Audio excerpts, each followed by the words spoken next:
ଘୋର ଅରଣ୍ୟରେ ସୀତାଙ୍କୁ ଅନ୍ୱେଷଣ କରି କରି ରାମ ଲକ୍ଷ୍ମଣ ଦୁଇ ଭାଇ ପହଞ୍ଚି ଯାଇଥିଲେ ମତଙ୍ଗ ମୁନିଙ୍କ ଆଶ୍ରମରେ। ସେଠାରେ ଦେଖିଲେ ଜଣେ ବୃଦ୍ଧା ନାନାବିଧ ଫୁଲରେ ନିଜ କୁଟୀରକୁ ସଜେଇ ଉତ୍କଣ୍ଠାର ସହିତ ଯେମିତି କାହାକୁ ଅପେକ୍ଷା କରିଛନ୍ତି, ଯେମିତି କାହାର ସ୍ୱାଗତ ପାଇଁ ନିଜ କୁଟିଆକୁ ବିବିଧ ଫୁଲରେ ସୁସଜ୍ଜିତ କରୁଛନ୍ତି। ସେଠାରେ ପହଞ୍ଚି ରାମ ପଚାରିଲେ, ହେ ମାତେ, ଶବରୀର କୁଟୀର କେଉଁଠି? ଆମକୁ ଟିକେ ରାସ୍ତା ବତେଇ ଦିଅ। ସତେ ଯେମିତି ଏହିପରି ଏକ ଶବ୍ଦ ଶୁଣିବା ପାଇଁ ଅନେକ ଯୁଗରୁ ସେ ଅପେକ୍ଷା କରି ବସିଥିଲା। ବୃଦ୍ଧାଟି ଉତ୍ତର ଦେଲା, ଶବରୀର କୁଡ଼ିଆ କେଉଁଠି ମୁଁ ତୁମକୁ ନିଶ୍ଚିତ ଜଣେଇବି, କିନ୍ତୁ ତୁମେ ତୁମର ପରିଚୟ ଦିଅ। ରାମ ଉତ୍ତର ଦେଲେ, ହେ ମାତେ, ମୁଁ ଅଯୋଧ୍ୟା ନରେଶ ଦଶରଥ ନନ୍ଦନ ରାମଚନ୍ଦ୍ର, ଆଉ ଇଏ ମୋର କନିଷ୍ଠ ଭ୍ରାତା ଲକ୍ଷ୍ମଣ। ସତେ ଯେମିତି ଏଇ ପଦ କଥା ଶୁଣିବା ପାଇଁ ଅନେକ ଦିନରୁ ପ୍ରତୀକ୍ଷା କରି ବସିଥିଲା। ଆଖିରୁ ତାର ଧାର ଧାର ଲୁହ ବହିଗଲା। ଦୁଇ ଜଣଙ୍କ ପାଦ ତଳେ ଲୋଟି ପଡ଼ିଲା।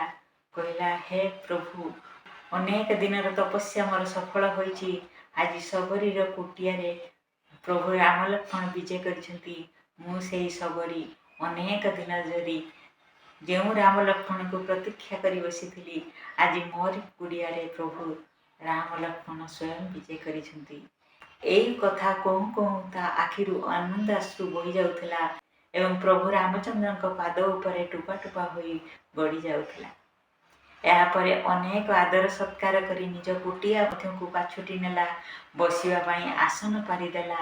ଭିତରୁ ଯାଇ କଳସୀରେ ଜଳ ନେଇ ଆସିଲା ପ୍ରଭୁଙ୍କର ପାଦ ଧୋଇଦେବା ପାଇଁ। ସେତେବେଳେ ରାମଚନ୍ଦ୍ର କହିଲେ, ହେ ମାତା, ପାଦ ଧୋଇବାର ଆଉ ଆବଶ୍ୟକତା ନାହିଁ। ତୁମର ଆଖିରୁ ଯେଉଁ ଆନନ୍ଦାଶ୍ରୁ ଟୋପା ଟୋପା ହୋଇ ମୋ ପାଦ ଉପରେ ପଡ଼ି ଯାଉଥିଲା, ସେଥିରେ ମୋର ପାଦ ଧୋଇ ହୋଇଯାଇଛି।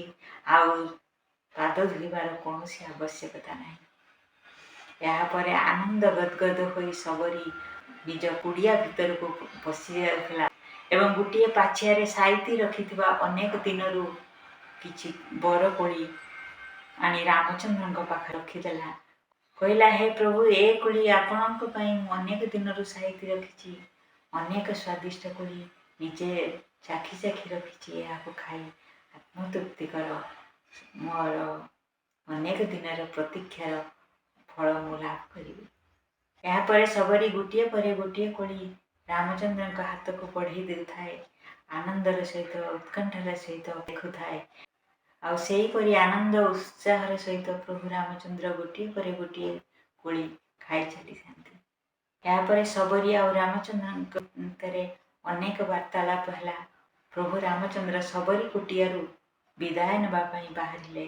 ସେତେବେଳେ ଶବରୀ ରାମଚନ୍ଦ୍ରଙ୍କୁ କହିଥିଲା, ହେ ପ୍ରଭୁ, ମୋ ଗୁରୁ ମତଙ୍ଗ ମୁନି ଆପଣଙ୍କ ପାଇଁ ଏକ ସନ୍ଦେଶ ଦେଇ ଯାଇଛନ୍ତି। ସେଇ ସନ୍ଦେଶକୁ ତୁମ ପାଖରେ ପହଞ୍ଚାଇବା ପାଇଁ ଅନେକ ଦିନରୁ ମୁଁ ଅପେକ୍ଷା କରି ବସିଛି। ମୋ ଗୁରୁଙ୍କ ଆଦେଶ, ତୁମେ ଏଇଠାରୁ ସିଧା ଯାଇ ମାଲ୍ୟାଦ୍ରି ପର୍ବତରେ ପହଞ୍ଚି ଯାଅ। ସେଇଠାରେ ତୁମର ଭକ୍ତ ବୀର ହନୁମାନ ତୁମକୁ ଅପେକ୍ଷା କରିଛି। ସୁଗ୍ରୀବ ସହିତ ମିତ୍ରତା କର, ତାହା ତୁମ ପାଇଁ ହିତକାର ହେବ। ଏହା କହି ଶବରୀ ମାଲ୍ୟାଦ୍ରି ପର୍ବତରେ ପହଞ୍ଚିବାର ରାସ୍ତା ରାମଚନ୍ଦ୍ରଙ୍କୁ ବତେଇ ଦେଇଥିଲା।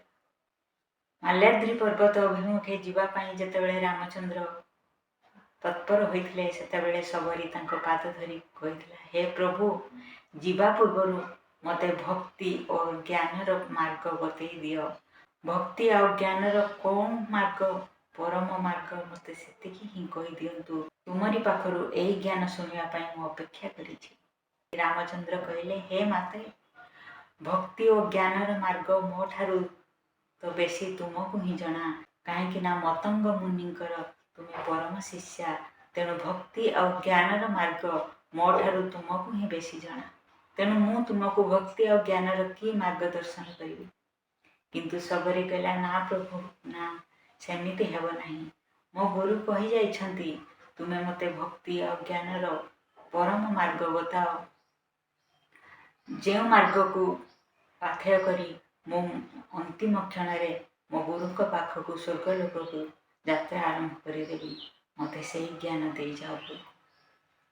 ଏହା ଶୁଣି ରାମଚନ୍ଦ୍ର କହିଲେ, ହେ ଶବରୀ, ଯଦି ଭକ୍ତି ଆଉ ଜ୍ଞାନର ମାର୍ଗ ତୁମେ ଜାଣିବାକୁ ଚାହୁଁଛ, ଯେଉଁ ଜ୍ଞାନ ମୋ ପୂର୍ବପୁରୁଷଙ୍କ ଠାରୁ ମୋ ଗୁରୁଙ୍କ ଠାରୁ ମୋତେ ମିଳିଛି ତାକୁ ମୁଁ ହୃଦୟରେ ସ୍ଥାନ ଦେଇ ରଖିଛି।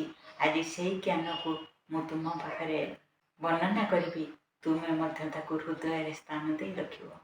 ଏହି ଜ୍ଞାନ 9ଟି ଆଧାରରେ ଆଧାରିତ, ତେଣୁ ଏହାକୁ ନବୋଧା ଜ୍ଞାନ କୁହାଯାଏ। ଏହି ନବୋଧା ଜ୍ଞାନର ପ୍ରଥମ ଚରଣରେ ହେଲା ସାଧୁ ସନ୍ଥ ସଙ୍ଗେ ସଙ୍ଗତି କର। ଦ୍ୱିତୀୟରେ ଭଗବାନଙ୍କ କଥା ପ୍ରସଙ୍ଗକୁ ଗାଇ ଚାଲିବା। ତୃତୀୟରେ ଗୁରୁଙ୍କ ସେବା କରିବା। ଚତୁର୍ଥରେ ଭଗବାନଙ୍କ ଗୁଣ କୀର୍ତ୍ତନ କରିବା। ପଞ୍ଚମରେ ମନ୍ତ୍ର ଜପ କରିବା। ଷଷ୍ଠରେ ନିଜକୁ ପଥର ପରି ମଜବୁତ କରି ନିଜର କର୍ତ୍ତବ୍ୟକୁ କରିଯିବା। ସପ୍ତମରେ ସାଧୁ ସନ୍ତଙ୍କୁ ଭଗବାନ ପରି ସମ୍ମାନ କରିବା ଓ ଆଦର ସତ୍କାର କରିବା। ଅଷ୍ଟମରେ ଅଳ୍ପ ଲାଭରେ ସନ୍ତୁଷ୍ଟ ହେବା ଏବଂ ଅନ୍ୟର ଅମଙ୍ଗଳ କେବେ ସ୍ୱପ୍ନରେ ମଧ୍ୟ ନ ଭାବିବା।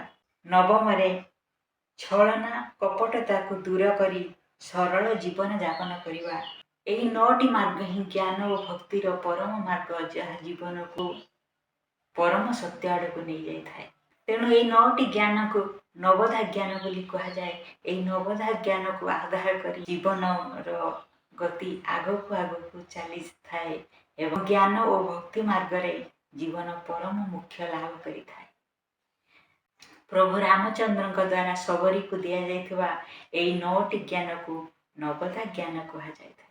ନବୋଧା ଜ୍ଞାନ ବିଷୟରେ ମୋର ଏଇ କେତେ ପଦ କଥା। ଯଦି ଆପଣମାନଙ୍କୁ ପସନ୍ଦ ଆସେ ନିଶ୍ଚୟ ଲାଇକ୍ କରନ୍ତୁ। ଆଉ ଏଇଭଳି ସବୁ ଆମ ପୁରାଣ ଶାସ୍ତ୍ର ଉପରେ ଆଧାରିତ ବିଷୟବସ୍ତୁକୁ ଜାଣିବା ପାଇଁ ମୋ ଚ୍ୟାନେଲକୁ ସବସ୍କ୍ରାଇବ୍ କରନ୍ତୁ। ଜୟ ଜଗନ୍ନାଥ।